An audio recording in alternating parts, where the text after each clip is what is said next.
როგორ აამუშაო შენი იდეა, როგორ დაგეგმო შენი წარმატება, როგორ დაეუფლო ურთიერთობის ხელოვნებას, შემოუერთდი ჩვენს ფორუმს, შექმენი და მართე შენი პოზიტიური გზავნილები.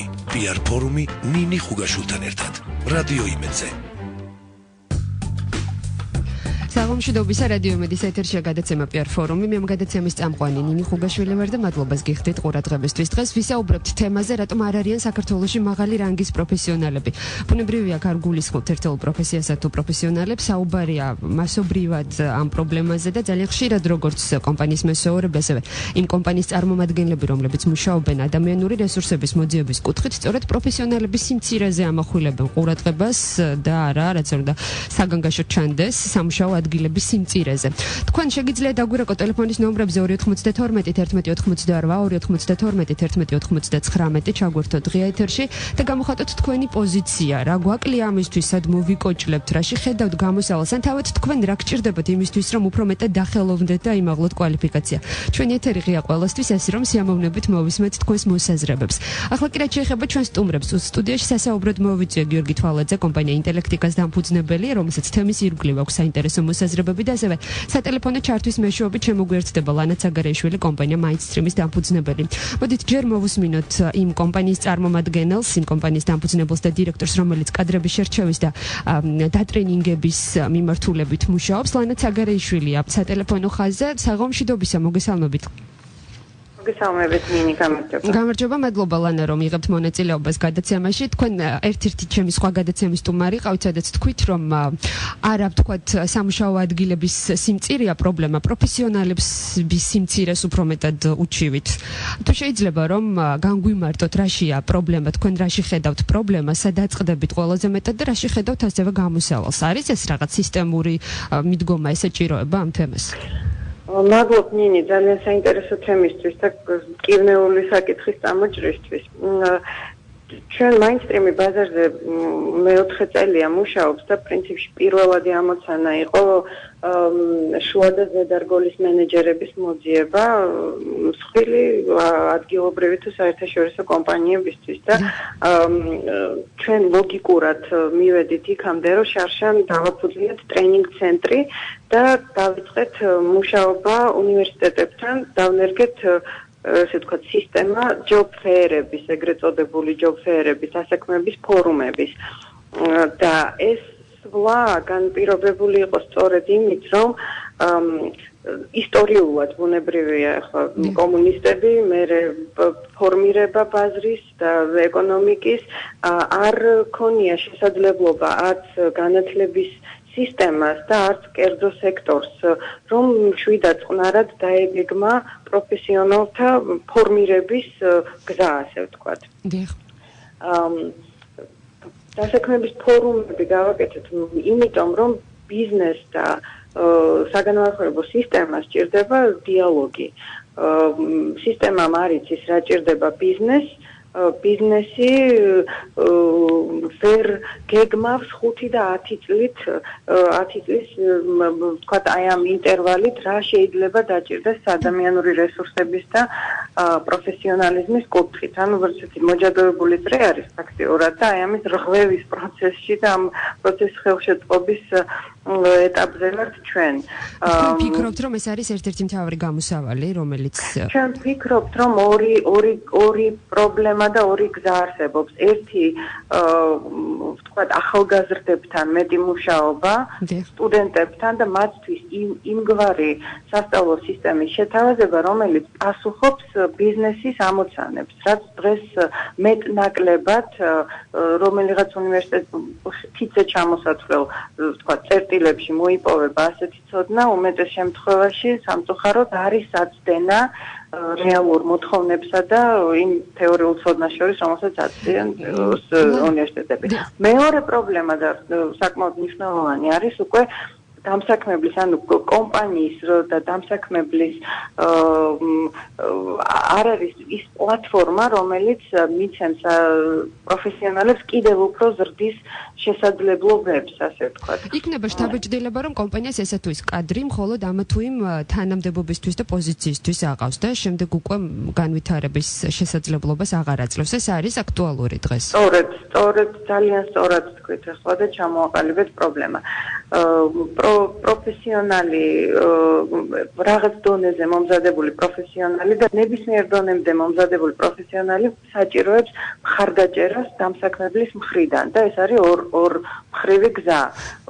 კომპანიამ უნდა მიცეს ზრდის შესაძლებლობა და ასევე უნდა შემდეგ უკვე დაუბრუნდება ეს დივიდენდების და გაყიდული პროდუქციის სახით. ეს პროცესი არის ძალიან შენელებული, განვითარების პროგრამები ნაკლებად არის. მხოლოდ მსხვილ ძალიან წარმატებულ საერთაშორისო კომპანიებს აქვს ის ფუფუნება, რომ დაუფინანსონ, თქვათ, სწავლება დაუფინანსონ, მაგისტრის წოდების მიღება დაუფინანსონ, საინტერესო განვითარების პროგრამები. ეს სტრუქტურირებულად და სისტემურად სამწუხაროდ კომპანიების უმეტესობაში არ ხდება და ქმნის ეს ერთგვარ პრობლემას სტაგნაციამდე მიყავს იმ რაღაც დონეზე გაყინული სპეციალისტები რჩებიან მაგ დონეზევე.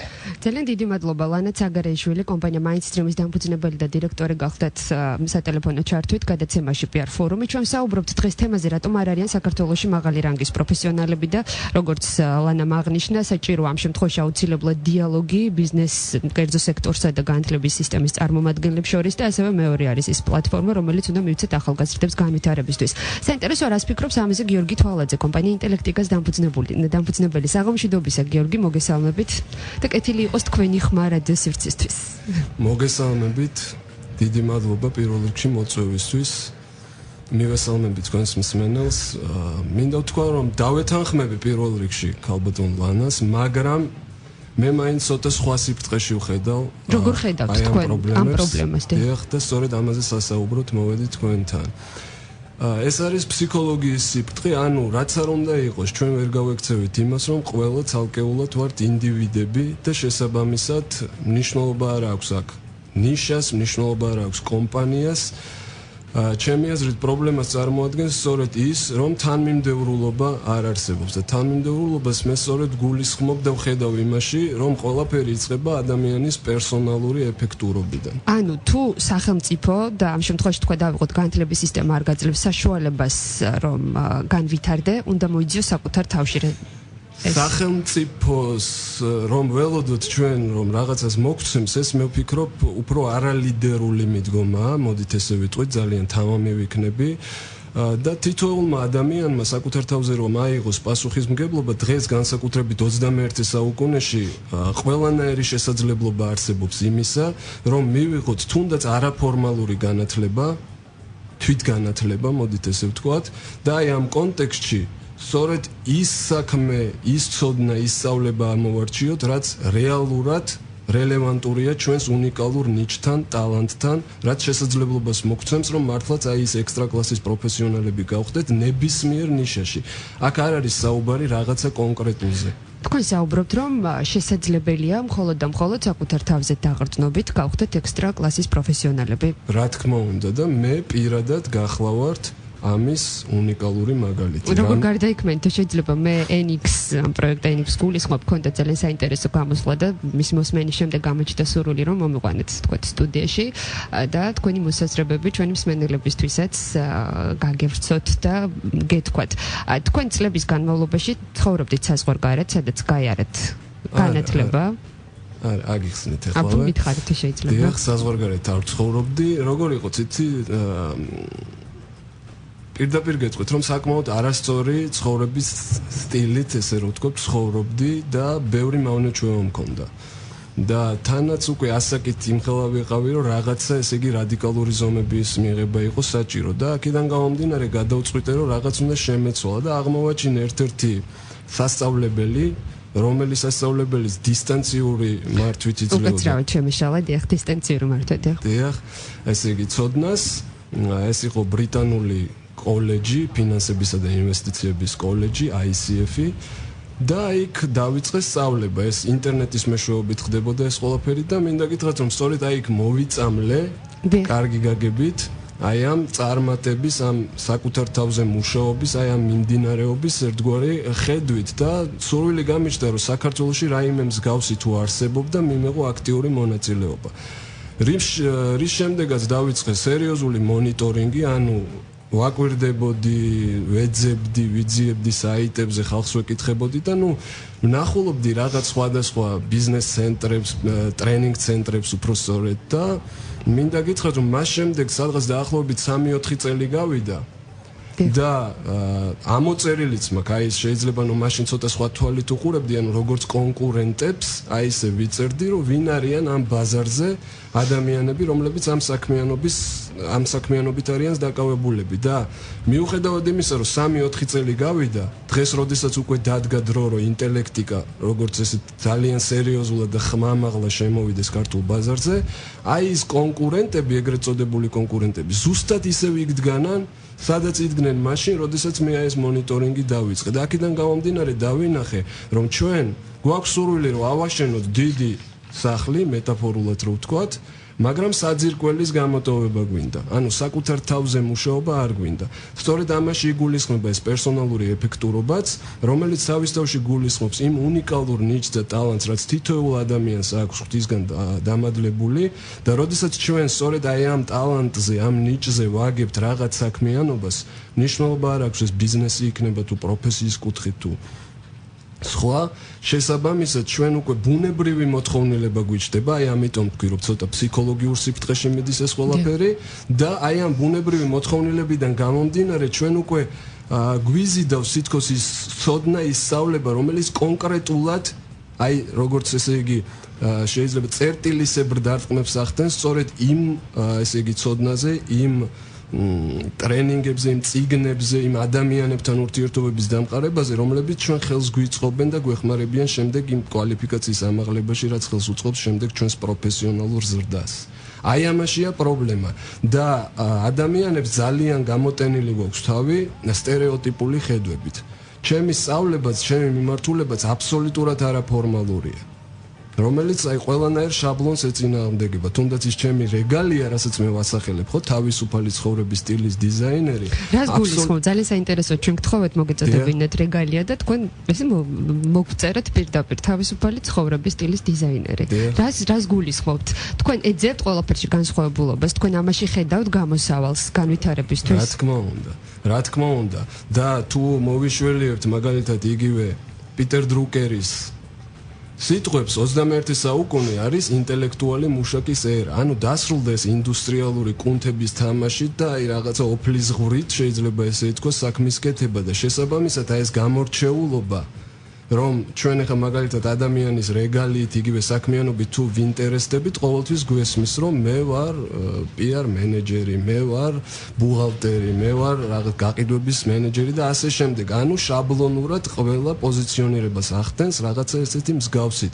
და როდესაც ჩვენ ბაზარზე შემოვდივართ რაღაც განსხვავებულად, ეს უკვე თავად ჩანასახშივე ქმნის რაღაცა ინტერესის ერთგვარ დაინტერესებას, რომ ადამიანებს აინტერესებს. რაც შეეხება თავისუფალი ცხოვრების სტილის დიზაინერს, ეს იმას ნიშნავს, რომ პირველ რიგში ადამიანი, რომელიც თავისუფლებისკენ მიიღწვის და ესეთი სტილის შექმნისკენ, როდესაც მაგალითად პირადად მე ყოველ შემთხვევაში არანაირად არ ვაკნინებ მაგალითად სხვაზე მუშაობას, მაგრამ პირადად მე მივიღწვი, რომ ანუ ვიყო უფრო დამოუკიდებელი მეწარმე, რომელსაც უფროსი არ ყავს და ვიცხოვრო თავისუფალი ცხოვრების სტილით. საკუთარ თავზე ავიღო 100%-იანი პასუხისმგებლობა, რამე ცუდი ხდება თუ კარგი ხდება, ეს ჩემი პასუხისმგებლობა და ეს უფრო ადვილია. გასაგებია, მაგრამ ყველა ვერ ვიქნებით. ასე ხო? ყველა ვერ ვიქნებით თუ არ მივცემთ ამის უფლებას საკუთარ თავს. რეალურად ეს წარმოუდგენელიც არის ყველა იყოს რაღაცა კომპანიის თქვათ დამფუძნებელი და მხოლოდ ის იღებდეს ყველანაირ გადაწყვეტილების დადებით და უარყოფით მხარეებს საკუთარ თავზე. მაგრამ იმისთვის რომ შუარგოლის მენეჯერი და თქვათ სიტყვაზე ვამბობ, ხო? უფრო მეტად დაიმაღლო კვალიფიკაცია. თქვენ ისაუბრეთ, მაგრამ თუ შეიძლება უფრო მეტად ჩავუღრმავდეთ ამ თემას. როგორ მოახერხეთ საკუთარ თავზე გამოცდა? თქვენ ამბობდით რომ რამდენიმე წელი მე საკუთარ თავზე ვიმუშავებ. რა ფორმით მუშაობდით, როგორ მოახერხეთ და რას ურჩევთ ხობსაც? შეიძლება ითქვას, რომ ეს საკმაოდ ესეთი შავი სამუშაოა, ამიტომაც ვახტებით და გვინდა რომ საძირკველის გამოტოვებით გადავიდეთ და მომენტალურად რაღაცა სხვა რაღაცები ვაკეთოთ, რაც გვიქმნის ძირითადად პრობლემებს. ეს შემოიფარგლება საკუთარ თავზე მუშაობა სისტემურ მიდგომაში, საკუთარ თავთან. როდესაც იგებ საერთოდ შენი ხასიათის, მანკიერებების, აიმში და ესეთი პროგრამების თავში რაც გვაქვს სტერეოტიპების, ამის არსებობა, საიდან მოდის, რატომ ვარ ზარმაცები. როდესაც საკუთარ თავზე მუშაობთ, მაგალითად თემატურ ლიტერატურას ვეცნობით. გვქმნით რაღაც სისტემას, რომელიც სისტემის მიხედვითაც მუშაობთ, ვაკეთებთ ჩანაწერებს. მაგალითად მე ყოველდღიურად ვაკეთებ ჩანაწერებს საკუთარ თავთან მიმართებაში, რა გამომივიდა, რა არ გამომივიდა და გარკვეული პერიოდის შემდეგ უკვე თვალსაჩინო ხდება ის ზრდა, რა ზრდაც არის და თუ ჩვენ ამას არ ვაფიქსირებთ, ეს უბრალოდ ჰაერში იკარგება და არანაირად ამის რაღაცა აღბეჭდა არ ხდება. ამიტომ ყველაფერთან ერთად თუ ამას მივცემთ აზარტის და ინტერესის სახეს, აი აქ უკვე აბსოლუტურად სხვა ბოდიში და მუღამი ჩდება, რომ რაღაცნაირად ესე იგი ეს ყველაფერი გავაკეთოთ და აი ამაზე მოდის შემდეგ უკვე ინტერესი. აი ეს ინტელექტიკაც ჩვენი პროექტის შემდეგ რაც შევქმნით. ეს იყო ეს შინაგანი ამოძახილი. ჯერ კიდე ისიც საკითხავია, ჩვენ შევქმნით ინტელექტიკა თუ ინტელექტიკამ შევქმნა ჩვენ. ამიტომ შემდეგ უკვე როდესაც აი მე ვახსენე რომ მაგალითად აი ეს ბიზნეს ტრენინგ ცენტრები, ბიზნეს ტრენერები სადაც იდგნენ 4 წლის წინ და 3 წლის წინ, დღესაც ზუსტად იდგანან. რატომ არ ვითარდებიან თქვენი აზრით საზოგადოებაში? რატომ არის ასეთი დამოკიდებულება რეალურად? არა მარტო თქვათ ამ ტრენინგ ცენტრებს არ გულისხმობ, ზოგადად თუნდაც რომ ავიღოთ საკუთარ თავზე. რატომ არ გვიჩნდება განვითარების სურვილი? თანმიმდევრულობა დავკარგეთ და აი ამაშია საქმე. თანმიმდევრულობა, როგორც ვახსენე, არის სწორედ ეს. რადგან ჩვენ საუბრობთ და შემდეგ უკვე როდესაც ბიზნესზე მიდის საუბარი, ბიზნესს უფრო უნდა მიუდგეთ როგორც მაჩვენებლებს და არა როგორც რაღაც მაგიას. და ამის შესაძლებლობა სწორედ აი ეს პიროვნული განვითარება, ეს პერსონალური ეფექტურობა გვაძლევს. იმიტომ რომ ადამიანს, აი ხა თქვენ წარმოიდგინეთ მაგალითად ადამიანს, რომელსაც თავში ძალიან ბევრი სტერეოტიპები აქვს, ძალიან ბევრი დოგმები აქვს და ძალიან არასწორად აზროვნებს. მან რაც არ უნდა ტაიმ მენეჯმენტის კურსი გაიაროს, რაც არ უნდა დისციპლინის წიგნი წაიკითხოს, ის უბრალოდ არაფერს არ შესვლის მის ცხოვრებაში. აი ამაშია საქმე და პრობლემა სწორედ აი ამ არათანმიმდევრულობაშია. ანუ ჩვენ რაღაცნაირად ესე იგი გავხდით ჩვენი გონების, კონცეპტუალური გონების მონები, რომელიც გონებაც ჩვენ გვმართავს და გვეუბნება ეს არ არის პრობლემა, აქ არ არის. იმიტომ რომ ეს მართლაც შავი სამუშაოა, რაც მე ვთქვი. ასე თქვათ, კლიშეების და სტერეოტიპების რღვევა არ არის მარტივი. ძალიან რთულია. კი. როგორ უნდა გავაკეთოთ? მაგრამ თუ სისტემურად მიუდგებით, შეიძლება ითქვას და აი მართლა იმ აზარტის მარცვალს ჩავდებთ, ანუ გვექნება რაღაცა ისეთი ხედვა, საიდანაც მივდივართ, ამას უკვე მართლა თამაშის, აზარტის და ერთგვარი გამოწვევის სახე ეძლევა და ამ შემთხვევაში უკვე რთული აღარ არის. აი თავიდან მე როდესაც ვიწყებდი, ძალიან რთული იყო. მაგრამ დღეს უკვე აღარ არის. რა სირთულეები იყო და როგორ ხედავთ რა შეიცვალა, რატომ აღარ არის? სირთულეები არის აი შინაგანად, რაშიც არ გიშვებს ორგანიზმი, ენერგიას არ გაძლევს უბრალოდ, რომ რაღაცა გადადგა, რაღაცა ნაბიჯი გადადგა, რაღაცა შეცვალო. ეს ჩვენი სენის სიზარმაცეც იღებს თავის წილმონაწილეობას, დომინირებს. რამდენიმე წუთი დაგვრჩეთ, ჩვენ დაახლოებით 2 წუთი ვიდრე მაგაცემის პირველ ნაწილს დავასრულებთ და საინტერესოა რა პროექტი ინტელექტიკა თუ შეიძლება ამაზე ვისაუბროთ და შემდეგ უკვე გადაცემის მეორე ნაწილში განვასწროთ. ძალიან საინტერესოა, განსხვავებული არითიც მომხიბლა პირადად და გადავწყვიტე რომ დღეს სწორედ ამ თემაზე მინდოდა თქვენთან საუბარი. რას გულისხმობს პროექტი ინტელექტიკა? თვითონ ინტელექტიკაში ფესვს ინტელექტი წარმოადგენს, მაგრამ თლათ ესეც არ არის. ეს არ არის მხოლოდ მენტალური ინტელექტი. ეს არის 4 ინტელექტის ერთგვარი სინთეზი, რომელიც გულისხმობს საკუთარ თავში მენტალურ ინტელექტს, შემდეგ ფიზიკურ ინტელექტს, შემდეგ ემოციონალურ და შემდეგ სულიერ ინტელექტს. აი ამ 4 ინტელექტის სინთეზირებით გამოდის ინტელექტიკა. ну რა თქმა უნდა ეს ჩვენი ერთგვარი ისეთი მეტაფორაც არის, მაგრამ თვითონ თუ ცოტა გლობალურად ვიმსჯელებთ, თავიდან ყველაფერი დაიწყო ბანალურად, როგორც რაღაცა ჩვეულებრივი ბლოგი, სადაც პოსტავდით რაღაც ჩვენს ხედვებს. მაგრამ შემდეგ ეს ხედვა გახდა მართლაც გლობალური და დღეს უკვე ინტელექტიკა მოგვევლინა კომპანიად, რომელიც იქნება მრავალწახნაგიანი კომპანია, თავის თავში გულისხმობს პირველ რიგში სწორედ აი ამ პერსონალურ ეფექტურობას და პიროვნულ განვითარებას, ანუ იქნება სპეციალური სწავლება, რითიც ჩვენ ადამიანებს დავეხმარებით, რომ თანმიმდევრულობა დაიჭირონ და არ გადახდნენ მომენტალურად მენეჯმენტში და ასე შემდეგ. და შემდეგ უკვე რაც შეეხება აი მაჩვენებლებით აზროვნებას, ამას უკვე შენი საქმის სკოლა ასწავლის, ანუ თქვენთან ექსკლუზიურად ვაანონსებთ, ეს ერთ-ერთი წახნაგი იქნება შენი საქმის სკოლა, შსს გამოდის, ოღონდ შინაგან საქმეთა სამინისტრო არ არის. საკუთარი თავის შინაგან საქმეთა სამინისტრო დიახ და ეს შენი საქმის სკოლა სწორედ აი ამ პერსონალური ეფექტურობის გავლის შემდეგ ადამიანს უკვე დაეხმარება მართლა თავის საქმის ირგვლივ ბიზნესის აგებაში, მის უნიკალურ ნიჩსა და ტალანტზე.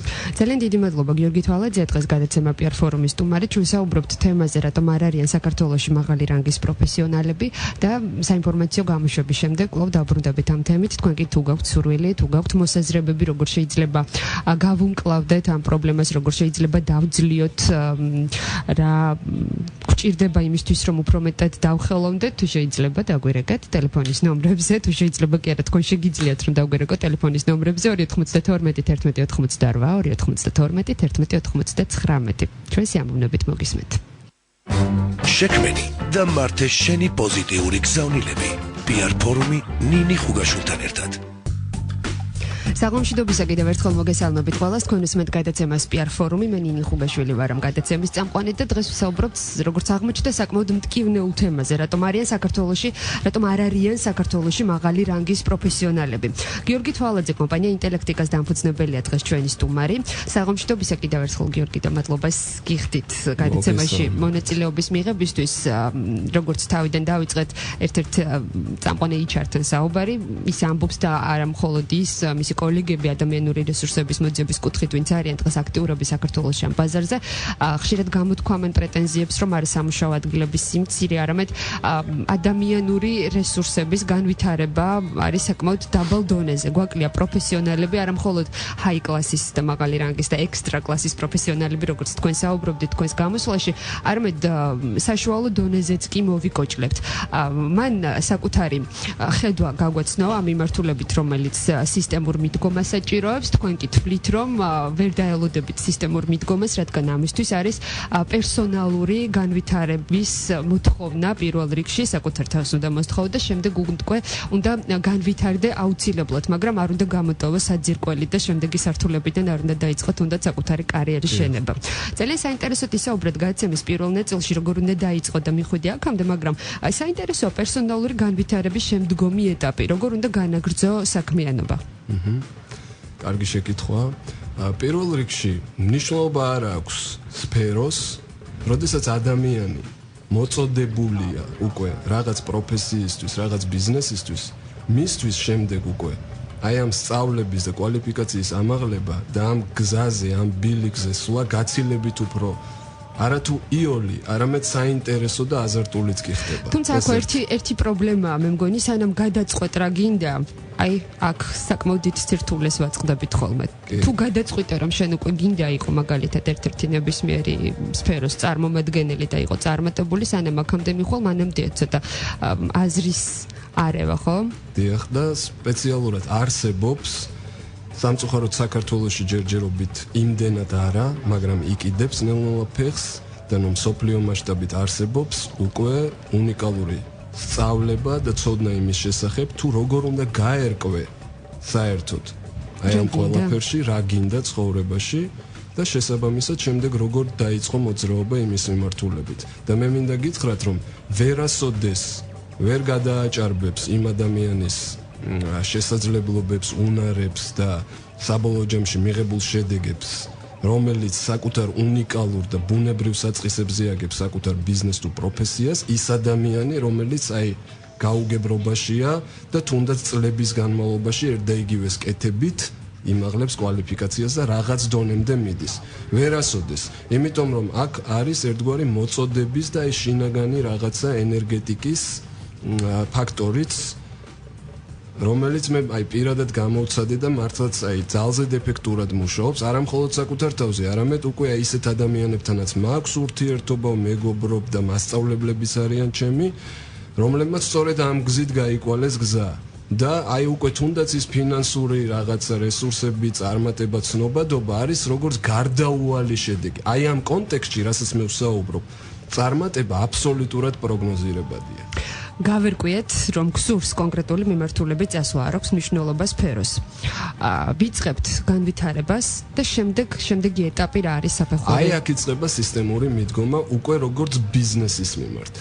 რასაც ვაკეთებთ, აი რის სტადიაში ვართ დღეს ჩვენ, მე და აი ჩემი მეგობარი, ვისთანაც ერთად სწორედ აი ამ კომპანია ინტელექტიკას ეყრება საფუძველი. სისტემურ მიდგომაში იგულისხმება ის, რომ გავიგოთ და გავმიჯნოთ ერთმანეთისგან რაღაცა იზოთერიკა, მაგია და ბიზნესი, იმიტომ რომ ბიზნესი არის ბანალური მაჩვენებლების ერთობლიობა.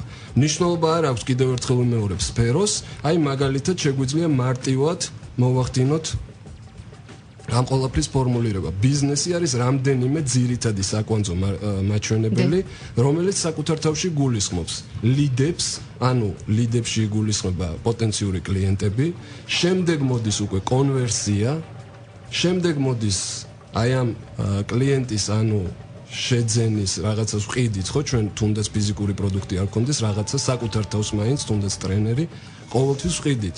შემდეგ აი ამ შენაძენის სიხშირე და შემდეგ საბოლოო ჯამში აი ეს ROI, ანუ უკუგება ინვესტიციაზე, რომელსაც ჩვენ ვაკეთებ და ინვესტიციაში მხოლოდ ფული არ იგულისხმება. აქ არის თუნდაც ის დრო და მართალი გითხრათ, აი მე და კოკა მაგალითად აი ამ კომპანიას ინტელექტიკას აბსოლუტურად უფულოდ ვქმნით. ანუ დღეს სადამდეც მივედით, ეს ყველაფერი აბსოლუტურად უფულოდ გავაკეთეთ და უბრალოდ უკვე დარჩენილი დეტალები, რა თქმა უნდა, მოითხოვს ინვესტიციებს, ფინანსებს, მაგრამ ეს უკვე აბსოლუტურად სხვა შემადგენელია. აი ეს ძირითადი საკვანძო მაჩვენებლები, რომლებიც ახლა მე ჩამოთვალე, არის განმსაზღვრელი, ანუ ლიდები რა ხარ მოახსენე, პირველი საკვანძო ფოკუსირება, რაზეც უნდა მოვახდინოთ, ეს არის პოტენციური მომხმარებელი, ანუ მარკეტინგი, მოდით ესე ვთქვათ, რომ ჩვენი გზავნილი მივიტანოთ ჩვენი სამიზნე აუდიტორიის ყურამდე. დღეს რაც ეს არ ხდება და დღეს მე მაგალითად თუნდაც სოციალური ქსელების მეშვეობით თვალყურს ვადევნებ აბსოლუტურ უმეცრებას მარკეტინგთან დაკავშირებით, თუნდაც უნიკალური პროდუქცია გქონდეს და მომსახურება მაგალითად გნებავთ რახან ტრენერებზე და ტრენინგ ცენტრებზე ვსაუბრობ, ტრენინგ ცენტრებს. რა ხდება? თუნდაც Facebook-ის მეშვეობით და Facebook-მა გაუადვილა გარკვეულწილად ადამიანს მოღვაწეობა ბაზარზე, ხო, და ინფორმაციის გავრცელება. ეს ადამიანები ავრცელებენ მომენტალურად აი თავიანთი სტატუსებიდან რეკლამებს, თანაც აბსოლუტურად არაპროფესიონალურ რეკლამას. ჯერ აქედან დავიწყოთ. აი ძალიან ბევრი გაგინაწყენდებათ ამ განცხადების შემდეგ მინდა გითხრათ. არ მაინტერესებს მართალი გითხრათ ეს და ყოველას მოსაწონი ვერ იქნები და როგორც ბალზაკს უთქვამს, სიმართლე მწარეწამალია, მაგრამ სამაგიეროდ მოგარჩენთო. რაც შეეხება თუნდაც რახან Facebook-ი ვახსენე, აი აქ მინდა ერთი საკვანძო მომენტს გავუსვა ხაზი. კერძოდ დამერწმუნებით ალბათ აი თქვენ რომ ტელევიზორს თქვენ არ თავთ იმისათვის რომ რეკლამას უყუროთ, ხო? თავისთავად. ზუსტად იგივე ხდება. Facebook-ზე არავინ შემოდის იმისთვის, რომ ვინმეს რეკლამა წაიკითხოს. და შესაბამისად, მაგალითად, როდესაც ბიზნეს ტრენერი ან რაიმე სხვა მომსახურების გამავრცელებელი ადამიანი თავის აი ამ გზავნილს, ამ ოფერს აგზავნის აი ესე არაპროფესიონალურად, ეს თავის იმიჯს ურტყავს რას ნიშნავს მაშინ პროფესიონალურად გაგზავნა მთავარი შეტყობინების და მესიჯის სამიზნე აუდიტორიასთან? როგორი უნდა იყოს? ეს უნდა ჯერ პირველ რიგში ამის სურვილი გვიჩნდება, აი პერსონალური ეფექტურობის და იმ ნაბიჯების გავლის შემდეგ, რაზეც ჩვენ პირველ ნაწილში ვისაუბრეთ, ადამიანს უკვე ბუნებრივად უჩნდება ამის უნარების მიღების სურვილი და შემსაბამისად იწყებს გნებავთ კოპირაიტინგის შესწავლას, ანუ როგორ დაწეროს ეს სარეკლამო ტექსტები მაგნიტურად ისე, რომ სამიზნე აუდიტორიის ყურადღება მიიზიდოს. შესაბამისად გიჩდება კონკრეტული მიზანი, რომ რაღაცას რო წერ, ჯერ პირველ რიგში ვისთვის წერ. შემდეგ ვინ არის შენი სამიზნე აუდიტორია, ანუ მათი გეოგრაფიული, ფსიქოგრაფიული, დემოგრაფიული და ტექნოგრაფიული მახასიათებლები. ანუ ვის ელაპარაკები კონკრეტულად. ეს დებულებები და წესები ყველა ერთ მარკეტინგის მენეჯერისთვის არის ცნობილი. ყოველ შემთხვევაში მათ აქვთ ინფორმაცია ამის შესახებ. თქვენ ამბობთ, რომ ისინი ამ რესურსს იყენებენ ცუდად. უგულებელ ყოფენ. მე არ ვიცი, ცნობილი რომ არის, რა თქმა უნდა, ამაში გეთანხმებით, მაგრამ მე იქიდან გავამდინარე, რომ ეს ჩემი ნიშა ძალიან სერიოზულად ვადევნებ თვალყურს ამ ყველაფერს. მეცაც გეტყვით, დღეს უკვე ადრე რომ ჩემთვის მოსაბეზრებელი იყო, ნუ საერთოდ ტელევიზორს არ უყურებ, მაგრამ აი ტელევიზორთან თუ მოვხვდი, რეკლამასაც უკვე აბსოლუტურად სხვა კონტექსტში უყურებ. პროფესიული დაინტერესების თვალსაზრისით. რა თქმა უნდა და უგულებელ ყოფენ თქო რომ ვიძახი ამას, ხო? იქიდან გამომდინარე ვიძახი, რომ აი ეს ყველაფერი მე რომ ხვდება, იპყრობს მინდა არ მინდა ჩემს ყურადღებას უკვე, როგორც ამ საკითხში თუ ჯერ არა ჩამოყალიბებული პროფესიონალი ყოველ შემთხვევაში ამისკენ სწრაფველი ადამიანი, იპყრობს უკვე ჩემს ყურადღებას, რომ გავიგო რეალურად აი რატომ აკეთებენ ეს ადამიანები.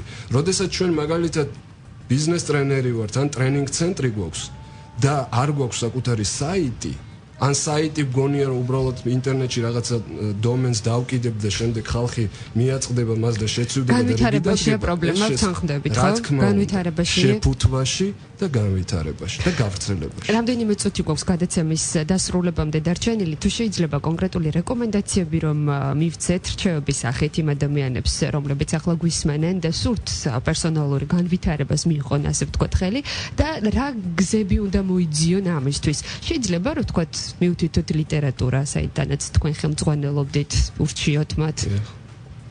რა თქმა უნდა, ნუ პირველ რიგში საიდან უნდა დაიწყონ საკუთარი თავიდან. პასუხისმგებლობის საკუთარ თავზე აღებიდან და დღეს ძალიან ბევრი გზა და არხი არსებობს იმისათვის, რომ ადამიანმა თავის, ესე იგი, სურვილიდან გამომდინარე გაიკვალოს ეს გზა. ჩემი აზრით საუკეთესო არის მენტორი.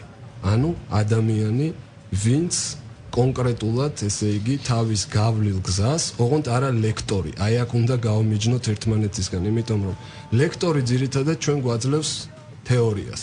მე ამ შემთხვევაში ვსაუბრობ პრაქტიკოს მენტორზე, პიროვნებამ, ვინც განვლო ის გზა, რაც მაგალითად ჩვენ გვინდა და რაც ერთგვარ აი რეზონანსს ქმნის ჩვენში, რომ ჩვენს გავიაროთ ეს გზა. პირველ რიგში არის მენტორი, ადამიანი, რომელიც ავტორიტეტულია და ნდობის ფაქტორი გააჩნია, მასთან გავიაროთ მაგალითად გარკვეული სწავლება და თუნდაც ინდივიდუალური მომსახურება. რა თანხაც არ უნდა დაждდეს, აი ამას ხაზს უსვავ, იმიტომ რომ ეს თანხა არის ყველაზე საუკეთესო ინვესტიცია, თუ კი რაიმე ინვესტიცია არსებობს. რაც შეეხება ლიტერატურას, პირველ რიგში, რა თქმა უნდა, რეკომენდაციას გავუწევდი ჩემ წიგნს და თანაც ის აბსოლუტურად უფასოა, შეუძლიათ მსმენელებს შებრძანდნენ ინტელექტიკაზე www.intellectica.com, სადაც იქ მცურავ ფანჯარაში ამოუვარდებათ მომენტალურად ამ წიგნის შემოთავაზება, ეს სწორედ იმ პერსონალურ ეფექტურობასთან დაკავშირებული, ანუ საბაზისო, ესე იგი, მხარეა და აბსოლუტურად უფასოდ შეუძლიათ რომ მიიღონ და რაც შეეხება უფრო ბიზნესის და მარკეტინგის კონტექსტში, მე რეკომენდაციას გავუწევდი ჯეი აბრაჰამის ნებისმიერ წიგნს, რასაც კი შეგიძლიათ რომ მიცდეთ და ასევე დენ კენედის, რომელიც არის სწორედ აი ჩემი მართლაც ამ მიმართულებით ძალზედ საპატივცემულო ადამიანი და მართლაც პრაქტიკოსი, რომელმაც მიაღწია უდიდეს წარმატებას ცხოვრებაში და ყველა ერთ-ერთი უდიდესი ავტორიტეტის მქონე ადამიანები არიან. ორივე დენ კენედი და ჯეი აბრაჰამი. მნიშვნელობა არ აქვს სიგს, რასაც იპოვით, ყველაფერი წაიკითხა. ძალიან დიდი მადლობა გიორგი თვალაძე, კომპანია ინტელექტიკას დამფუძნებელი, იყო დღეს ჩვენი გადაცემის სტუმარი, ასევე ლანა ცაგარენშვილი, კომპანია Mindstream-ის დამფუძნებელი. დღეს საუბრობდით თემაზე, რატომ არ არიან საქართველოში მაღალი რანგის პროფესიონალები და გადაცემის მიწურულს შეგვიძლია ერთგვარი მონახაზის სახით გავაკეთოთ თავი გზავნილი ჩვენი მსმენელებისთვისაც. გამოიკვეთა რომ ნამდვილად არ არიან მაღალი რანგის პროფესიონალები, თუმცა ამ შემთხვევაში არ იგულისხმება თქვა ერთეული პროფესიის წარმომადგენელი პროფესიონალები, მაგრამ ჩანს რომ არის ამისი ძალიან დიდი დეფიციტი. პირველ რიგში ჩვენ გვაკლია თვითგანვითარება, რომელიც ალბათ საბოლოო ჯამში მიგვიყვანს აგვიმაღლებს კვალიფიკაციასაც და გაგვხდის მაღალი რანგის პროფესიონალს. ძალიან დიდი მადლობა თქვენ ამ საინტერესო საუბრისთვის, თქვენი პოზიციის გაზიარებისთვის. წარმატებებს გისურვებთ და სიამოვნებით მივადევნებთ თვალყურს თქვენს წარმატებას, მით უფრო რომ ის მიმართულება, რომელიც თქვენ აირჩიეთ, ერთგვარად უნიკალურია დღეს ქართულ ბაზარზე. წარმატებებს გისურვებთ. ძალიან დიდი მადლობა თქვენცას. მადლობას გიხდით ყურადღებისთვის. გადაცემა ამი დასრულებულია. გახდეთ ნინი ხუგაშვილი, გადაცემის პროდიუსერი ნატალია თეთრაშვილი. საუკეთესო სურვილებით მომავალ საეთერო შეხვედრამდე გემშვიდობებით ბედნიერად. როგორ აამუშავო შენი იდეა? როგორ დაგეგმო შენი წარმატება? როგორ დაეუფლო ურთიერთობის ხელოვნებას? შემოუერთდი ჩვენს ფორუმს, შექმენი და მართე შენი პოზიტიური გზავნილები. PR ფორუმი ნინი ხუგაშვილთან ერთად. რადიო იმედზე.